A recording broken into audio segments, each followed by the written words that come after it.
السلام عليكم. اهلا وسهلا بكم يا حبايبي، معاكم جدة ملك، وجايه النهارده نحكي حكايه مثل كلكم سمعتوه قبل كده. جحا اولى بلحم تورو. بس يا ترى ايه الحكايه وليه جحا كان اولى بلحم تورو؟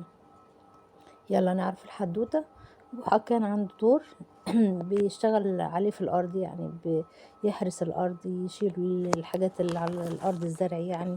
كان معاه في الليل والنهار والشمس والبرد والحر والكلام ده يعني. وفي يوم الطور ده تعب ومات. جحا قال خلاص مادام مات نوزع لحمه على الجيران والمحتاجين.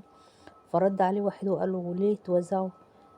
انت اولى بلحم طورك، يعني احتفظ بيه لنفسك.